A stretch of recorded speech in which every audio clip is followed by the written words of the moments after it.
story is called Hansel and Gretel. Once upon a time there was a boy and a girl named Hansel and Gretel. They lived with their father, a poor woodcutter, in a little house beside a forest. Often the family went to bed hungry because there was not enough food to eat.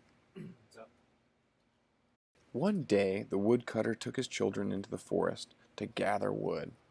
Hansel and Gretel laughed and played so hard that they wandered from their father and were soon lost. Their father looked for them the rest of that day. Fortunately, Hansel had many of his favorite pebbles with him, and they had fallen to the ground one by one from holes in his pockets. The children followed the path of shiny pebbles by moonlight back to their home. Their father was very happy to see them, but warned Hansel and Gretel to stay close to home and not to wander away. A week later, the children went to play in the forest again. They did not heed their father's warning and wandered far from home, leaving a trail of breadcrumbs behind them to follow back home.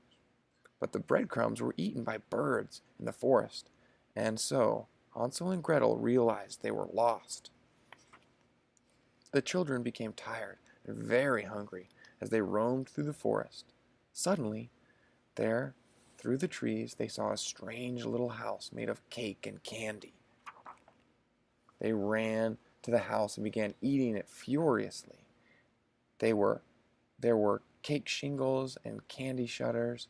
The windows were made of sugar. The flowers were lollipops. And they started to take a bite from the chocolate door. It opened. Out stepped an old woman with a wart on her nose. "Who's eating my house?" she said. The children were startled at first, but the old lady seemed very kind. Hansel and Gretel apologized for eating from her house. "We haven't eaten in such a long time," they said. The old lady took them in and fed them some good, wholesome food. "This will fatten you up," she said slyly. It wasn't long before the old lady's kindly spirit wore off. She snarled and ordered the children to work from morning till night.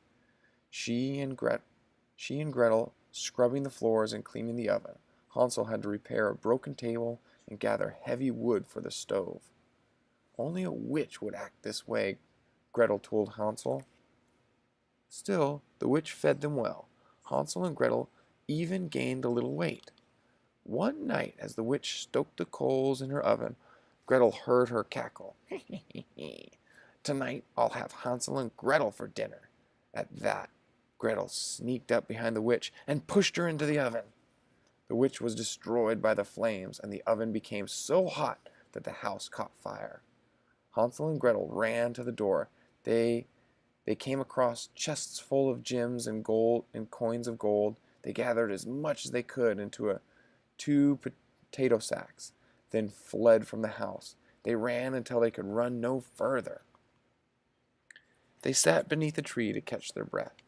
Suddenly they heard a voice call out, "Hansel, Gretel!" It was their father, who had been searching for them since the day they were lost.